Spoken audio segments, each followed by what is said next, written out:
तो प्रीवियस दोनों सेट उम्मीद करता हूँ आपने देखा होगा, नहीं देखा है लिंक डिस्क्रिप्शन में दिया गया, आप जाइए देख लीजिए और वो भी देख लीजिए। और ये वाला प्रैक्टिस सेट हम लोग चला रहे हैं, ये भी देखिए, ठीक है। 75 क्वेश्चन इसमें आपको करवाए जाएंगे जो कि सिर्फ जीएस जीके और साइंस के होंगे। और इस 75 क्वेश्चन को करने के बाद अपने स्कोर आप जरूर शेयर करिएगा कि आपने इस 75 क्वेश्चन में सही कितना किया है। चलिए स्टार्ट करते हैं हम लोग। हमारा यहाँ से पहला क्वेश्चन आ जाता है। पहला है, वित्त वर्ष 2021-22 में भारत को किस देश से सर्वाधिक एफडीआई प्राप्त हुआ है? सबसे ज़्यादा एफडीआई इंडिया को 2021-22 की बात हो रही है, 22-23 नहीं, ध्यान रखिएगा, सिंगापुर हो जाएगा, बी हमारा एब्सोल्यूट करेक्ट हो जाएगा, ठीक है। नंबर 2, वन्य जीवों को कानूनी अधिकार देने वाला दुनिया का पहला देश कौन बन गया है? तो ये पहला देश बन गया है कौन? इक्वाडोर, ठीक है। इक्वाडोर दुनिया का ऐसा पहला देश बन गया जिसने वन्य जीवों के लिए कानूनी अधिकार बनाए हैं।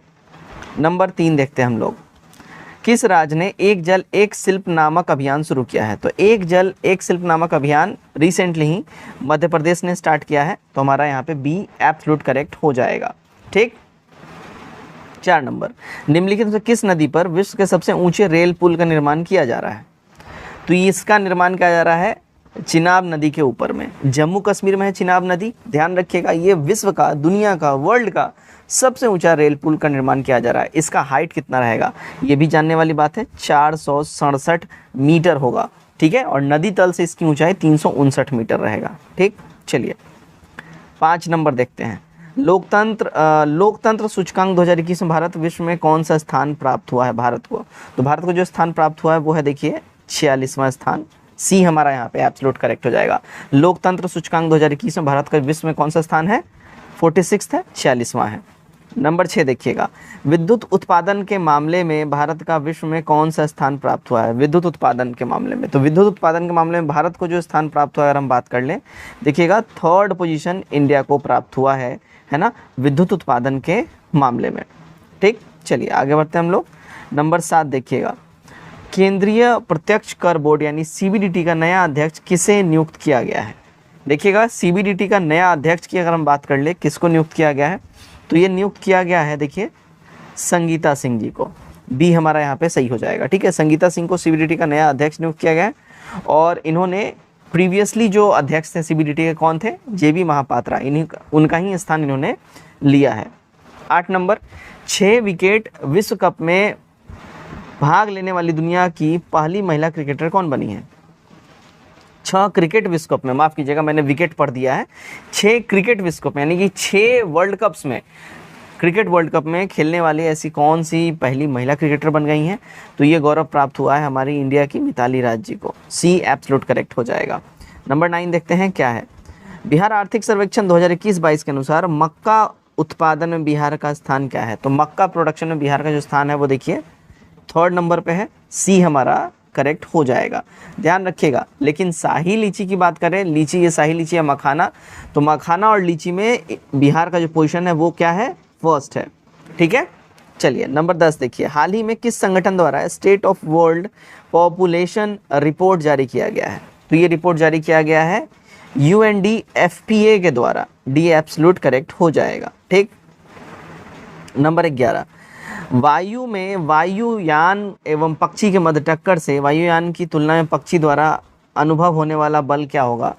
तो ये बल होगा देखिए बराबर का बल महसूस किया जाएगा। तो वायुयान में वायुयान और पक्षी के बीच में जब टकराव होगा तो वायुयान की तुलना में पक्षी द्वारा अनुभव होने वाला बल न्यूटन के तृतीय जो 3rd यहाँ पे लॉ है, तृतीय गति का जो बल नियम है उसके बराबर होगा। और तृतीय नियम क्या है? तो न्यूटन का जो 3rd नियम है उसके हिसाब से क्रिया एवं प्रतिक्रिया का नियम यहाँ पे दिया गया है। इसमें कहा गया है कि इस नियम के हिसाब से कि क्रिया प्रतिक्रिया के बराबर होता है लेकिन विपरीत दिशा में 2 वस्तुओं पर आरोपित होता है, ठीक है।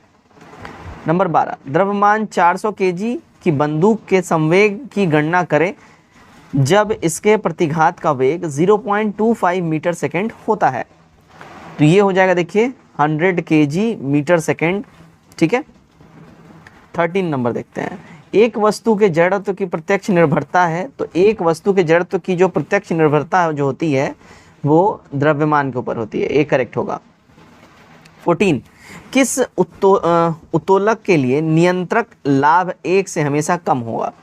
तो नियंत्रक लाभ 1 से हमेशा कम, ध्यान रखिएगा, जिसमें आयास आलम्ब एवं भार के बीच हो, ठीक है ना। तो सी हमारा यहाँ पे करेक्ट हो जाएगा। 15 देखिए, क्वांटम सिद्धांत का प्रतिपादन किस वैज्ञानिक ने किया था? क्वांटम सिद्धांत का प्रतिपादन देखिए मैक्स प्लांक ने करा था। ए हमारा यहाँ पे सही हो जाएगा। मैक्स प्लांक कहाँ के थे? जर्मनी के थे। इन्होंने ही क्वांटम सिद्धांत का प्रतिपादन किया था। 16 देखते हैं, एक अर्धचालक में विद्युत चालन होता है। देखिए एक अर्धचालक में जो विद्युत चालन होता है वो इलेक्ट्रॉन और होल दोनों के बराबर होता है। ठीक है, सी यहाँ पे हमारा सही हो जाता है। 17 नंबर देखें, 17 नंबर में क्या बोल रहा है? देखिए ट्रांसफार्मर में निम्नलिखित राशियों में से किस राशि नहीं बदलती है? तो ये जो ट्रांसफार्मर में राशि नहीं बदलती है वो देखिए आवृत्ति जो है इसमें नहीं चेंज होती है, बाकी वोल्टता, धारा ये सब चेंज हो जाता है। 18, जल सतह पर तेल की पतली परत रंगीन क्यों दिखाई देती है? यानी कि जो वाटर का जो लेवल होता है यहाँ पे तेल अगर गिरता है तो वो रंगीन क्यों दिखाई देता है? देखिए इसका मेन रीज़न होता है व्यक्तिकरण के कारण। ठीक है ना, बी हमारा करेक्ट हो जाएगा। ठीक है, चलिए 19 देखते हैं, निम्नलिखित ग्रंथियों में से टाइलिन एंजाइम का स्रोत क्या है? टाइलिन एंजाइम, देखिए टाइलिन एंजाइम का जो मेन जो स्रोत की अगर हम लोग बात कर लें वो होता है क्या? देखिए लार ग्रंथि। ठीक है ना, डी सही हो जाएगा। 20 देखते हैं, लाइकेन में कवक और शैवाल के मध्य सहजीवी संबंध कहलाता है। देखिए इसके बीच में सहजीवी संबंध है, ये कहलाता है हेलोटिज्म। ठीक है, डी यहाँ पे सही हो जाता है। आगे बढ़ते हैं हम लोग। 21 नंबर देखते हैं, कोशिका के बारे में निम्न में से कौन सा कथन सही नहीं है? इसके बारे में जो कथन सही नहीं की अगर हम बात कर ले, देखिए सभी शरीर ऊतकों में एक ही प्रकार की कोशिका विद्यमान है। ठीक है, तो यहाँ हमारा डी करेक्ट हो जाएगा। राइट, तो यहाँ पे ध्यान दीजिएगा, कोशिका का आकार आपमान विशिष्ट कार्य से संबंधित होता है। कुछ कोशिका में बदलते आकार होते हैं और प्रत्येक कोशिका में निष्पादन की अपनी क्षमता होती है। तो ये तीनों ही रिलेटेड हो जाएंगे, इसलिए सभी शरीर में ऊतक एक ही प्रकार की कोशिका विद्यमान रहते हैं। तो 21 का यहाँ पे डी हमारा सही हो जाएगा। चलो आगे बढ़ते हैं हम। 22 नंबर, विषाणु में निम्नलिखित में से कौन सी एक विशेषता नहीं होती है? इसमें जो विशेषता जो नहीं होती है यहाँ बात हो रही है वो कोशिका भित्ति की मौजूदगी, ये विषाणुओं में ये विशेषता नहीं होती है। 23, ट्रैकोमा एक प्रकार का नेत्र रोग है जो डैश द्वारा होता है। देखिए ट्रैकोमा जो है ना ये जीवाणु के वजह से होता है। ठीक है, बैक्टीरिया की वजह से होता है। चलिए 24 नंबर देखते हैं हम लोग, निम्न में से कौन सा एक सही कथन नहीं है? इनमें जो सही कथन नहीं की बात कर ले, है ना, पपीते के पीले रंग का कारण होता है सेलेनिन, ये वाला सही नहीं है, इसलिए हमारा आंसर यहाँ पे करेक्ट हो जाएगा। पपीता जो है ना इसका अगर हम बात करें कि पीला रंग किस वजह से होता है, तो पीला रंग जो है देखिए कैरिकाज़ैथिन वर्णक के वजह से इसका रंग पीला होता है, कैरिकाज़ैथिन। ठीक है, ध्यान रखिएगा। 25 नंबर, निम्नलिखित में से कौन एक सही सुमेलित है? इनमें जो सही सुमेलित की बात करें, देखिए एपिकल्चर मधुमक्खी पालन के लिए है, पोमोलॉजी फलों के लिए है। ठीक है, और जोरंटोलॉजी ये वृद्ध व्यक्तियों के अध्ययन के लिए है। सारे के सारे रिलेटेड है, इसलिए डी हमारा हो जाएगा। इनमें से सभी के सभी करेक्टली मैच्ड हैं। चलिए 26 नंबर देखते हैं हम लोग। 26 में क्या बोल रहा है देखिएगा, 26 में बोल रहा है पोषवाह यानी फ्लोएम के संदर्भ में निम्नलिखित में कौन सा कथन सही है? तो इनमें जो कथन सही होगा, देखिए फ्लोएम प्रकाश संश्लेषित उत्पादों का वहन करता है, बी हमारा यहाँ सही हो जाएगा। ठीक है, 27 देखिए, गुणसूत्र में क्रोमेटिड्स जिस बिंदु पर संलग्न होते हैं उस बिंदु का नाम क्या है? तो उस बिंदु का नाम है सेंट्रोमियर, डी हमारा यहाँ सत्य हो जाएगा। सेंट्रोमियर, डी एब्सोल्यूट करेक्ट होगा। नंबर 28 देखिए, भ्रूण को एक विशेष उत्तक की सहायता से माँ के रक्त से पोषण प्राप्त होता है, तो वो कौन सा उत्तक होता है? देखिए वो होता है गर्भनाल। ठीक है ना, प्लेसेंटा जिसको बोलते हैं। ठीक है, तो भ्रूण को पोषण जरायु यानी कोरिन और प्लेसेंटा के द्वारा प्राप्त होता है। ठीक है, चलिए आगे बढ़ते हैं हम लोग। 29 नंबर देखते हैं, निम्नलिखित से किस संस्था का संबंध एम्बर बॉक्स, ब्लू बॉक्स और ग्रीन बॉक्स से है? तो इसका जो संबंध है वो है देखिए वर्ल्ड ट्रेड ऑर्गेनाइजेशन का, ए हमारा करेक्ट हो जाएगा। विश्व व्यापार संगठन, इसकी स्थापना कब हुई थी? देखिए पहले ये जान लीजिए, इसकी स्थापना हुई थी 1995 में। डेट की बात कर लें तो 1 जनवरी को। ठीक है, 1 जनवरी 1995। अब समझिएगा, तो विश्व व्यापार संगठन ने कृषि सब्सिडी के लिए एम्बर बॉक्स लॉन्च किया, ब्लू बॉक्स, ग्रीन बॉक्स, ये सब सब्सिडी के नाम है, ये लॉन्च किया इन्होंने। ठीक है, 30, तारापोर समिति का संबंध निम्न में से किससे है? तो तारापोर समिति का संबंध जो है ये देखिए मुद्रा की पूर्ण परिवर्तनीयता से है। बी एब्सोल्यूट करेक्ट हो जाएगा। 31 देखिए, किस समिति की सिफारिश पर भारतीय बीमा विनिमय और विकास प्राधिकरण की स्थापना की गई? इसकी स्थापना करी गई थी देखिए RN मल्होत्रा समिति की सिफारिश के ऊपर में। 32, निम्न में से किस समिति का संबंध मुद्रा आपूर्ति की अवधारणा में परिवर्तन से है? तो ये जो है देखिएगा YV रेड्डी समिति का संबंध है। सी एब्सोल्यूट करेक्ट हमारा हो जाएगा। 33 देखते हैं हम लोग क्या बोल रहा है। देखिए अंत्योदय अन्न योजना को किस वर्ष से लागू किया गया था? इसको लागू किया गया था साल 2000 से। ए करेक्ट होगा। 108, निम्न में से कौन सी धातु अम्ल से हाइड्रोजन गैस यानी H2 विस्थापित करती है? तो ये विस्थापित अगर हम बात कर ले कौन सी गैस करती है, ध्यान दीजिएगा। आप लोगों को मैं एक बार फिर से यहाँ बता दूँ, देखिए यहाँ पे सिर्फ और सिर्फ जो है ना क्वेश्चंस कराए जा रहे हैं GS के, है ना, तो इसलिए आप लोग ये मत सोचिएगा 33 के बाद 108 आ गया। ठीक है, चलिए तो करेक्ट इसका आंसर हो जाएगा ऑप्शन नंबर ए MG हो जाएगा। ठीक है, आगे बढ़ते हैं हम लोग। 109 देखिएगा, नौसादर और नमक के मिश्रण से नौसादर पृथक कर सकते हैं। कैसे अलग कर सकते हैं? तो देखिए ऊर्ध्वापातन सब्लिमेशन के द्वारा ये कर सकते हैं। ठीक है, चलिए 110, प्रोटॉन पर आवेश होता है। देखिए प्रोटोनों पे आवेश होता है, इलेक्ट्रॉन के आवेश के विपरीत जस्ट अपोजिट होता है। ठीक है, 111, निम्नलिखित में से कौन से एक यौगिक के तुल्यांकी भार और आणविक भार का भार समान होता है? तो ये भार समान होता है NaCl का। ए करेक्ट हो जाएगा। सोडियम क्लोराइड जिसका रासायनिक ये सूत्र है NaCl। ठीक है, 112, श्वेत फास्फोरस यानी व्हाइट फास्फोरस अंधेरे में किस कारण से दीप्त होता है या चमकता है या इसमें लाइट आती है? देखिए ये मंद ऑक्सीजनीकरण की वजह से ऐसा होता है।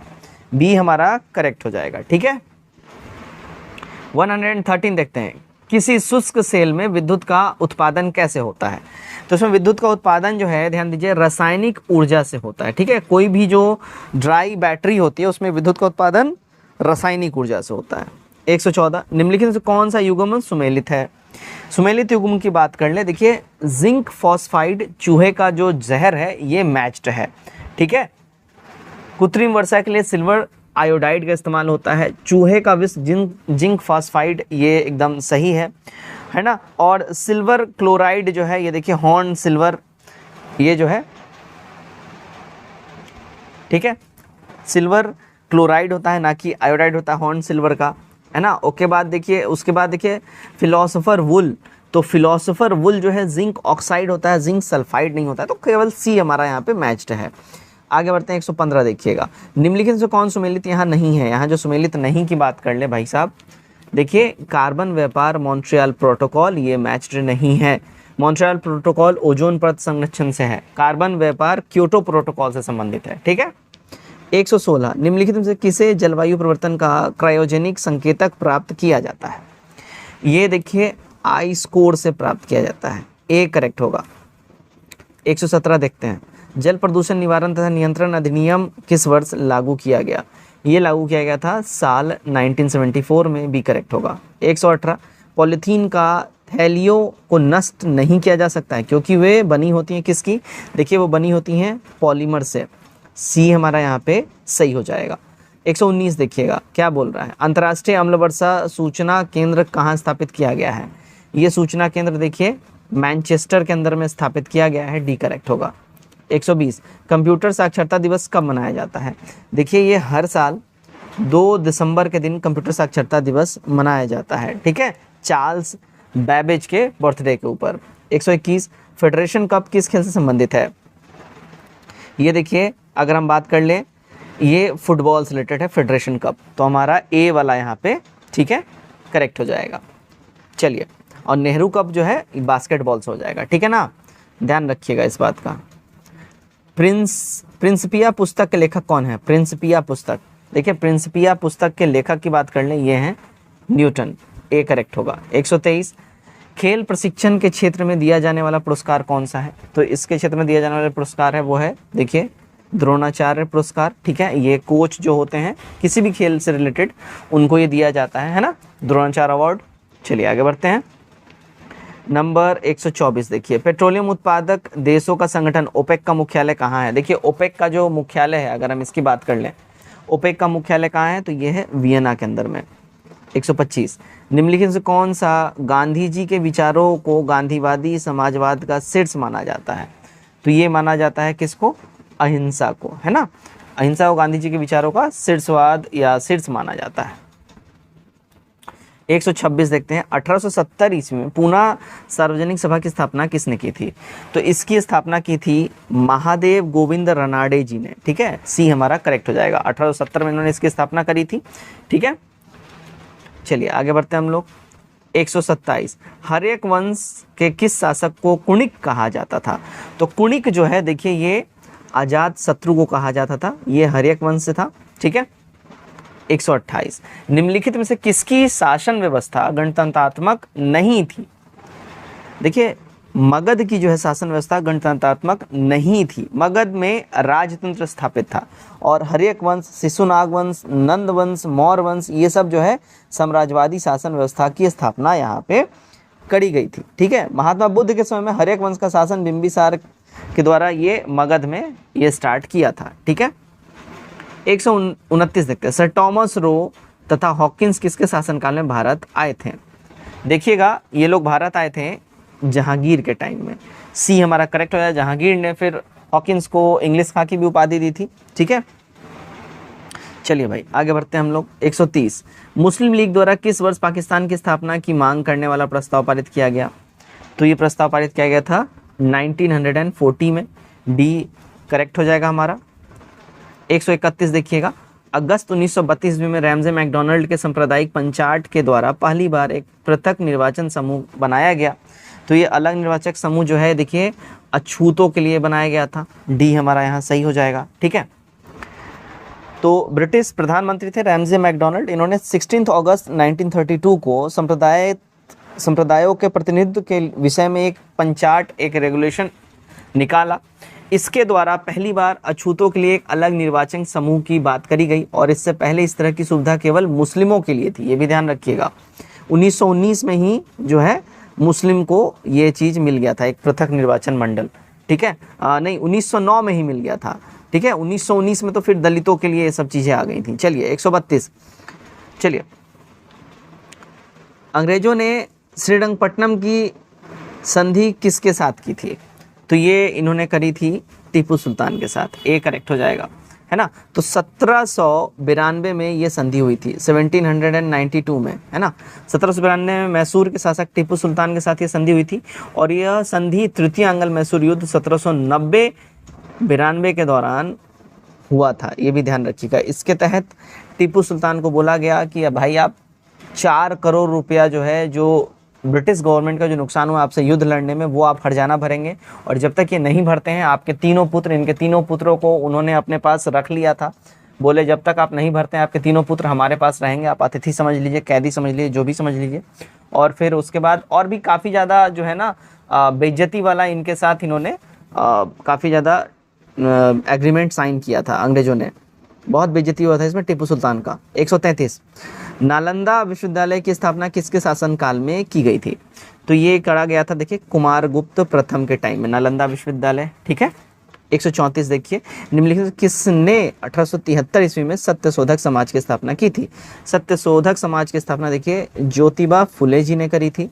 बी हमारा यहाँ सत्य हो जाएगा। 135, विश्व ग्लोब का निर्माता कौन है? देखिए वर्ल्ड ग्लोब जो हम लोग बोलते हैं, इसका निर्माता है मार्टिन बहम। बहुत अच्छा क्वेश्चन है, ध्यान रखिएगा इसका, क्योंकि ये पूछ सकता है, ठीक है। तो विश्व ग्लोब का निर्माता मार्टिन बहम को बोला जाता है। विश्व मानचित्र, अगर वर्ल्ड मैप की बात करें तो एनेक्सीमेंडर को बोलेंगे। वर्ल्ड मैप इसने बनाया है एनेक्सीमेंडर ने। और भूगोल का जनक अगर हम बोलें फादर ऑफ ज्योग्राफी, तो हेकेटियस को हम लोग फादर ऑफ ज्योग्राफी बोलेंगे। ये बहुत इंपॉर्टेंट क्वेश्चन है, वीवीआई कर लीजिए, बहुत बढ़िया क्वेश्चन है, पूछ सकता है ना। विश्व ग्लोब का निर्माता मार्टिन बहम, वर्ल्ड मैप का निर्माता एनेक्सीमेंडर, ठीक है। 136, पृथ्वी सूर्य के सबसे नज़दीक कब होता है? तो सबसे नज़दीक ये देखिए 3 जनवरी के टाइम में होता है। ए करेक्ट हो जाएगा। चलिए भाई 137 देखते हैं, निम्नलिखित में कौन अवसादी चट्टान नहीं है? इनमें से अवसादी चट्टान नहीं है तो अगर हम बात करें क्वार्टजाइट जो है ये अवसादी चट्टान नहीं है, ठीक है, ये ध्यान रखिए, क्वार्टजाइट बलुआ चट्टान होता है, ठीक है। 138 देखते हैं हम लोग, 138, निम्नलिखित में कौन सी तरंग केवल ठोस माध्यम से होकर गुजरती है? तो केवल ठोस माध्यम से होकर गुजरती है, देखिए एस वेव्स जो होती हैं वो केवल ठोस माध्यम से होकर गुजरती हैं। 139, निम्न में से कौन सा जलडमरू मध्य अलास्का को रूस से अलग करता है? अलास्का को अलग करने वाला रूस से है बेरिंग जलडमरू मध्य, ए करेक्ट होगा। 140 देखिएगा, म्यांमार से लगा सबसे लंबा संबंध राज्य कौन सा है? तो ये राज्य हो जाएगा अरुणाचल प्रदेश, डी करेक्ट होगा। 141, सुबनी सिरी किसकी सहायक नदी है? सुबनी सिरी सहायक नदी अगर हम बात कर लें, देखिएगा ये ब्रह्मपुत्र की सहायक नदी है, ए करेक्ट होगा। 140 देखिए, निम्नलिखित में कौन सा झील केरल में नहीं है? तो केरल में जो झील नहीं है वो देखिए पुलिकट झील जो है ये केरल में नहीं है, डी करेक्ट होगा। 143, भारत में पंचायती राज निम्नलिखित में किसकी प्रतिनिधित्व करता है? तो पंचायती राज जो है भारत में देखिए सामुदायिक विकास, शक्तियों का विकेंद्रीकरण, लोगों की हिस्सेदारी, सबका प्रतिनिधित्व करता है, डी हमारा यहाँ पे करेक्ट होगा। 144 देखते हैं क्या है, भारतीय संविधान के अनुच्छेद 344 के तहत प्रथम राजकीय भाषा आयोग का गठन किसकी अध्यक्षता में हुआ था? तो इसका गठन हुआ था बीजी खेर के अध्यक्षता में, है ना। पर जो आर्टिकल 344 है इसके तहत राजकीय भाषा जो है इसके आयोग का गठन बीजी खेर के अध्यक्षता में किया गया था। 145 देखते हैं, देखिएगा निम्नलिखित अधिकारों में से कौन सा अधिकार भारत में मत देने के अधिकार है? तो ये मत देने का जो अधिकार है वो है, देखिए अगर हम बात करें वैधानिक अधिकार है ये, है ना। मत देने का अधिकार जो है ये वैधानिक अधिकार है। जन प्रतिनिधित्व अधिनियम 1951 के तहत ये मताधिकार और निर्वाचित होना अधिकार इसके तहत मिलता है अपने को। 146, बोहरा समिति निम्नलिखित से किससे संबंधित है? बोहरा समिति देखिए राजनेताओं तथा अपराधियों की साठगांठ से रिलेटेड ये समिति है। 147 देखते हैं, निम्नलिखित से किसमें उच्चतम न्यायालय के न्यायाधीशों के नियुक्त में कार्यपालिका, विधायिका एवं मुख्य न्यायाधीश की भागीदारी की अनुशंसा की गई है? यह अनुशंसा करी गई है द्वितीय प्रशासनिक सुधार आयोग के द्वारा, बी हमारा यहाँ सही हो जाएगा।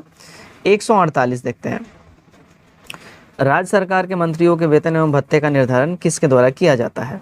इसका निर्धारण देखिए राज्य विधानसभा के द्वारा किया जाता है इनके वेतन और भत्तों का निर्धारण। 149, किस अनुच्छेद के तहत किसी राज्य की विधानसभा में 500 से अधिक तथा 60 से कम सदस्य नहीं हो सकते हैं? तो ये जो आर्टिकल है 170 ये बोलता है कि राज्य की विधानसभा में 500 से ज़्यादा और 60 से कम सदस्य नहीं हो सकते हैं। आर्टिकल 170 के तहत ये साफ साफ बोला गया है, ठीक है। यहाँ पे कुछ अपवाद भी हैं, कुछ स्टेट्स, ठीक है, लेकिन उनका क्राइटेरिया थोड़ा सा डिफरेंट है, ध्यान रखिएगा। 150 देखते हैं, किस संविधान संशोधन द्वारा राष्ट्रपति को कोई भी मामला मंत्रिपरिषद द्वारा पुनर्विचार किए जाने के लिए वापस भेजने के लिए अधिकार दिया गया है? तो ये अधिकार इनको देखिए 44वां संविधान संशोधन के द्वारा दिया गया है। 44वां संविधान संशोधन हुआ था 1978 में, ध्यान रखिएगा। उसके द्वारा राष्ट्रपति को कोई भी मामला मंत्रिपरिषद द्वारा पुनर्विचार किए जाने के लिए वापस भेजने का अधिकार दिया गया था इस अधिनियम के द्वारा, ठीक। तो फ्रेंड्स ये था हमारा सेट नंबर 3 जिसमें हमने 75 क्वेश्चन देखे जीएस जीके और साइंस के। कमेंट करके अपना स्कोर हमारे साथ जरूर शेयर करिएगा, आपने कितना 75 में से सही किया है। वीडियो चले वीडियो को शेयर करिए, चैनल सब्सक्राइब करिए। Best of luck.